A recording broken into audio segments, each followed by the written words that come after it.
Naturally, everyone wants to age in place, and we've talked about that so many times. And we're going to talk about it again today, but maybe from a different perspective.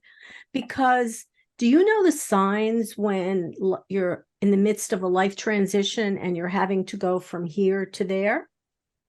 And does everyone in your family know what your wishes are when you go from here to there? So we're going to talk about that today. So please stay tuned.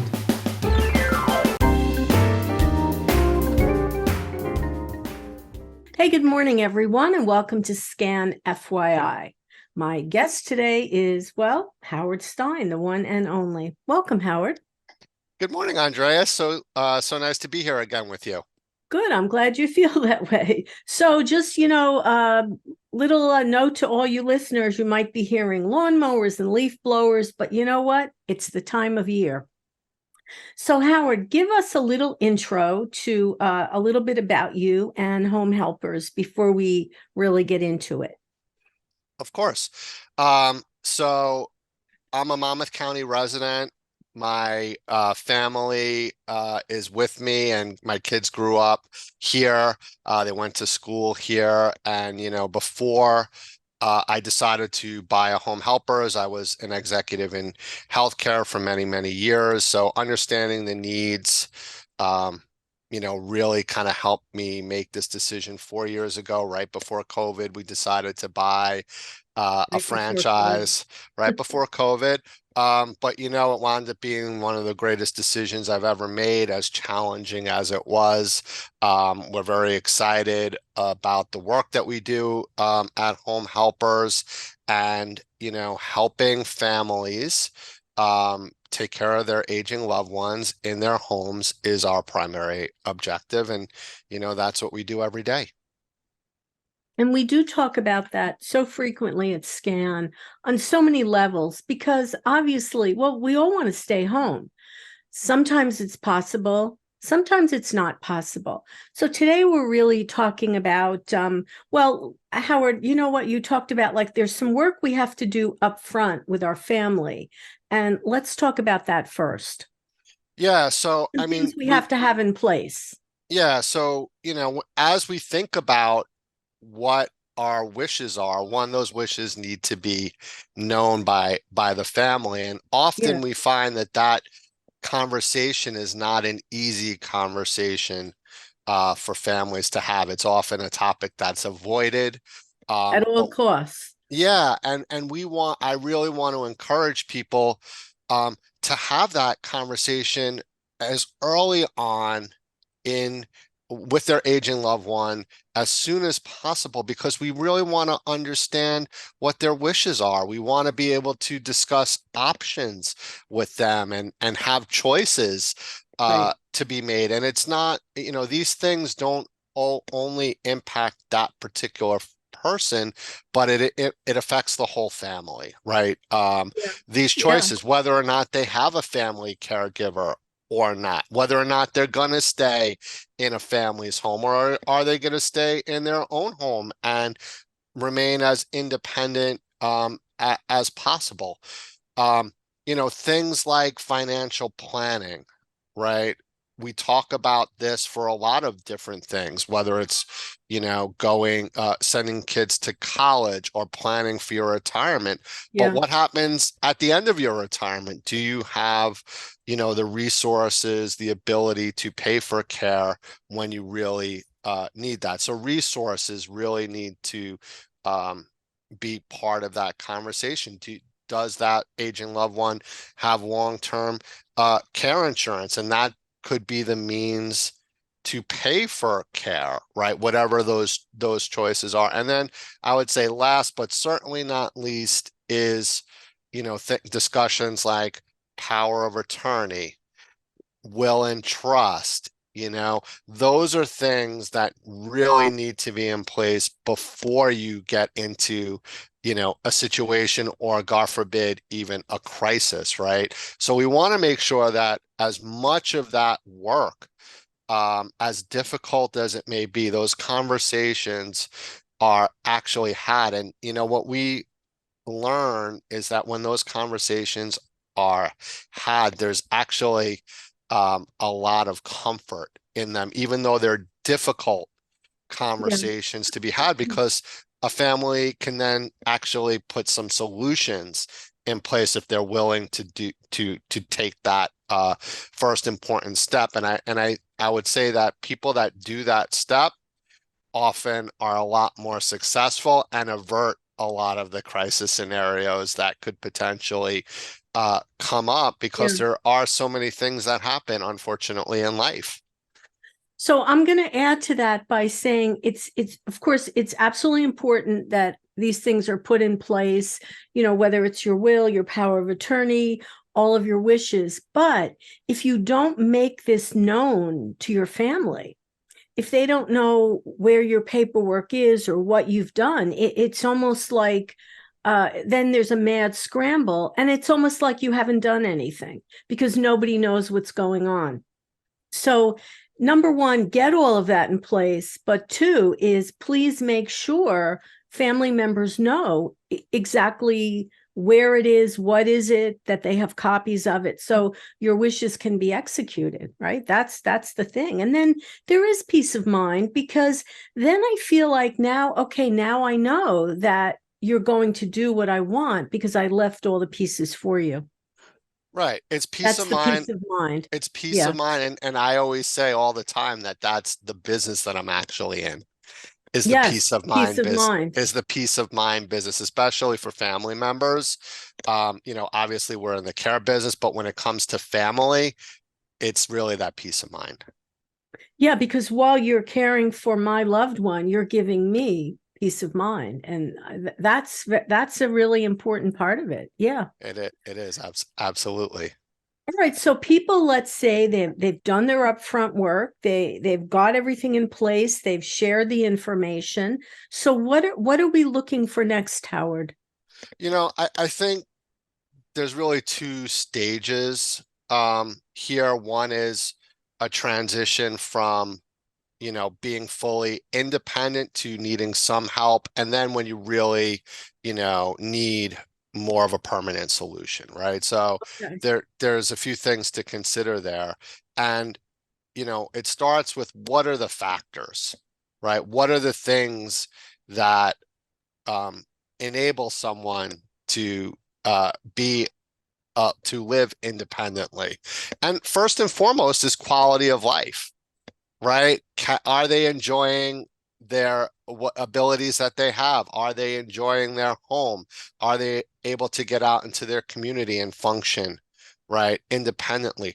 What social support do they have, right? Are they socializing? Are they meeting their neighbors? Are they going to the clubhouse? Are they going to a senior center? Um, what are the environmental factors, right? Is it blizzard winter conditions, right? Or are they in the sunshine state?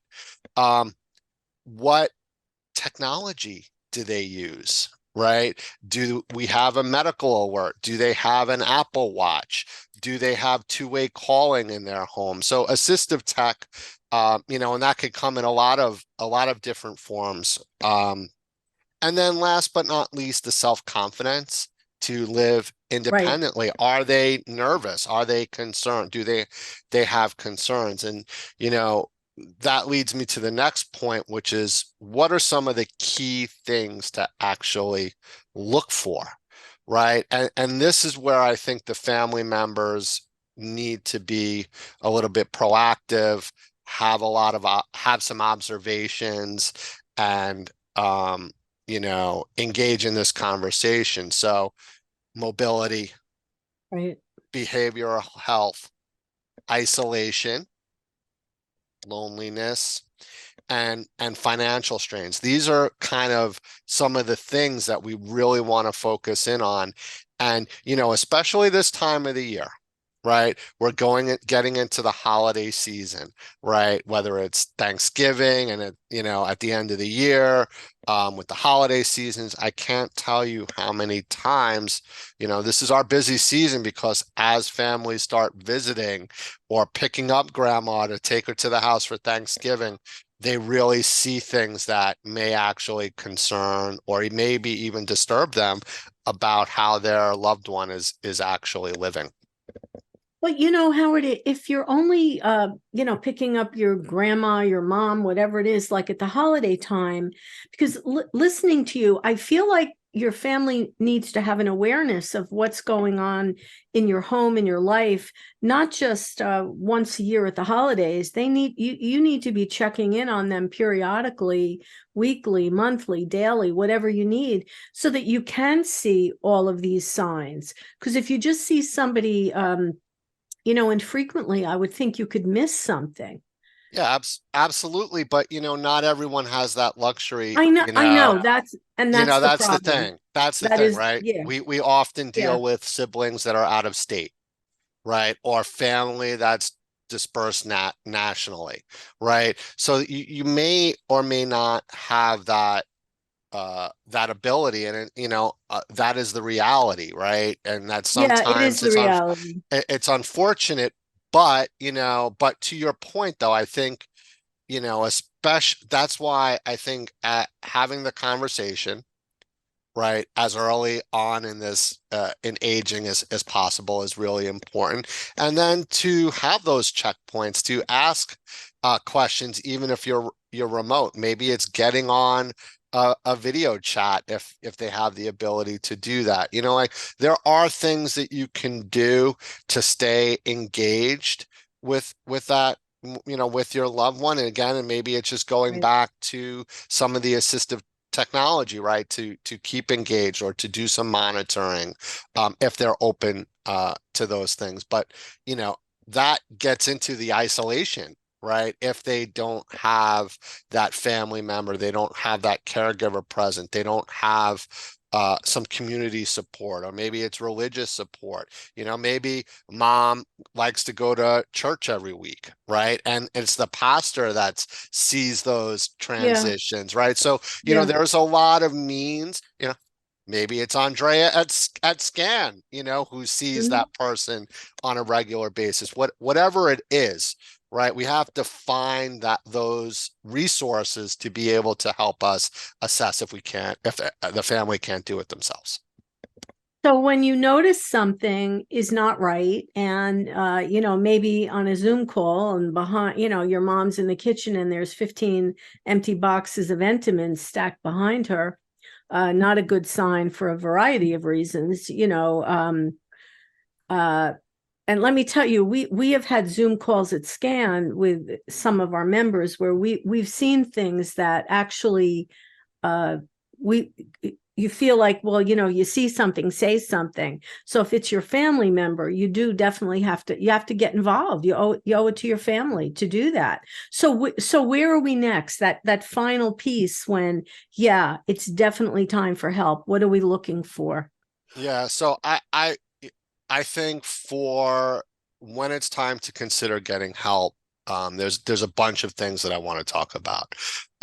First and foremost is medications and regular doctor's visits, right? If they aren't able to manage their medications, or they aren't getting to their regular doctor's visits, I Right. think that is a clear sign for help. Sometimes it's hygiene that becomes prominent, right? They aren't showering, they're unkept. Um, maybe they aren't dressing themselves, right? They're staying in their pajamas uh, all day.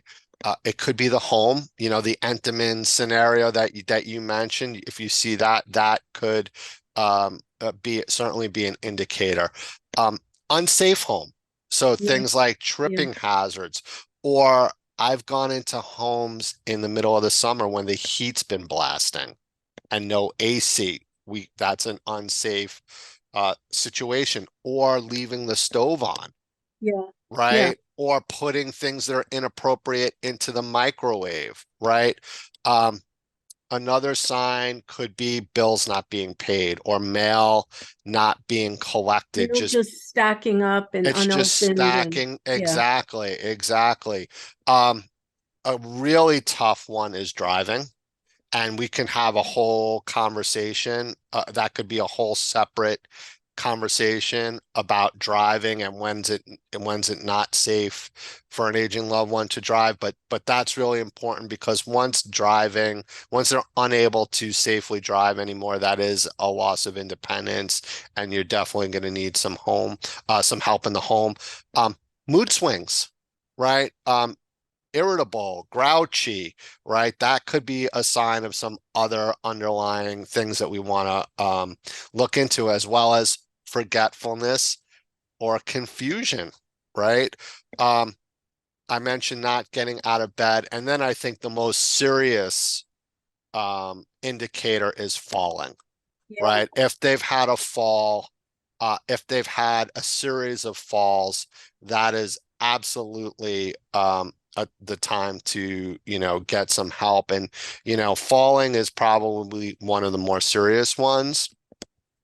Because that could lead to hospitalization, that could lead to even something more serious, especially if that person's alone in the house, if there's stairs either into a basement where they have to go or just upstairs to a bedroom. Those can be very dangerous for a loved one that's losing their independence.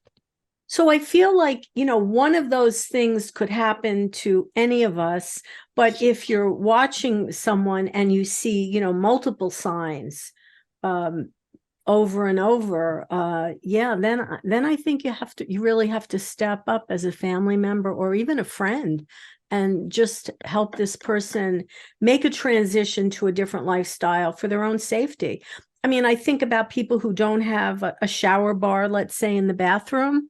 The shower can be a very scary place, and that could be one of the reasons someone isn't showering because there is a fear of falling or they've already fallen. Yeah, and that is probably one of the most common places where people fall is in the Yeah, of course. is in the bathroom. So, It's an easy fix though, if as yeah. long as you know to do it. Yeah, and and I would say that that's one of the first things that we do when we come into a home is do that safety assessment Like, of yeah, the there you house, go. right? And we look for those things. But the other thing that I would say, Andrea, is that getting the aging loved one actually assessed, right? Is having someone look at them, whether it's a family doctor or even a nurse, right? Just to do that basic level of assessment and really see what they can do. The ADLs and the IADLs, right, are really the test to see how much independence a person truly has. And then so that assessment process is really critical, not only to address concerns and wellness goals, but to really ensure that you get the right kind of help, the right kind of schedule, the right cadence, so that you can remain aging in place. So I think for everyone listening out here, if any of this strikes a nerve with you, then we've got Howard's number on the screen, and I'll speak for Howard. I'll say I think you could certainly reach out to him, and he's got lots of good advice. And yeah, a home assessment. I know for a lot of people they feel it's very intrusive, Howard, to have someone come into your home. But you could be saving someone's life. That sounds very dramatic, but a fall could change everything radically for someone. A home has to be safe in order for you to age in place in it, for any of us, really. So I think calling Howard and getting some good advice, having a home assessment, maybe you need a little more conversation about, is this the time? And I'm going to say that Howard would be a great person to help you with that. And the other thing I would say, Andrea, is that, there are also situations where, a full-time solution or a 24-hour solution really Yes. need to be put in place. And, I have clients, that have requested part-time help, and then things happen where they need more help, right? Mhm. So just another thing to consider is, chronic conditions. Right. So do they have a cardiac situation? Have they had a stroke, right? Have they fallen and broken a hip, right? Have their cognitive issues advanced? Are they not really walking safely anymore, right? Are they unsteady on their feet? They can't get around without assistance.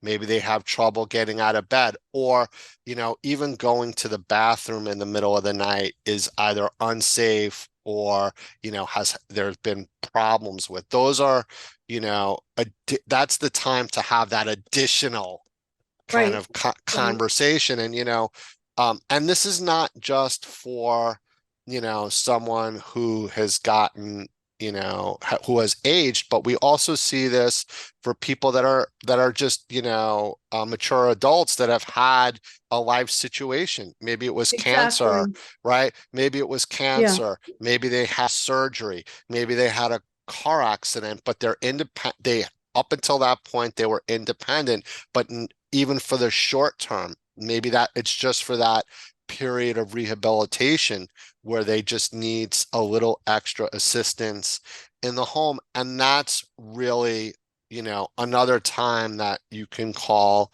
a company like Home Helpers, get that Right. assessment, and even get some help for the short term, until you're able to get back to independence. I want to emphasize that for many people, they think of home care as something for older people, but you gave some very good examples of when someone has a transition, even a temporary one in your life, an accident, cancer, that sort of thing, and you just need some short-term assistance, and then you're going to be able to go on with your life.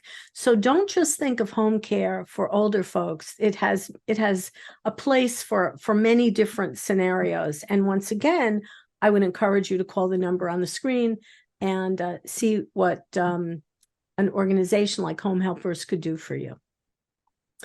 Well, Howard, thank you so much for being with me today. Always appreciate all your good advice and all your valuable info. This was a good topic. Thank you so much, Andrea. And I am so impressed by what SCAN does and the education that they Oh, thank provide. you. And the two we work hand in hand to serve the community, so we appreciate you as well. We are all about community resources, and the biggest lesson of all of this is being prepared, because you never want to have to make a decision in a moment of crisis, because you're not going to make a good decision. So we like to share with you lots of different alternatives, and you choose what's best for you. Be prepared, guys. Be prepared. All right, remember out there, if it's important to you, it's important to us. I'm Andrea Tarr. We'll see you next time on Scan FYI. Bye, everyone, and bye, Howard.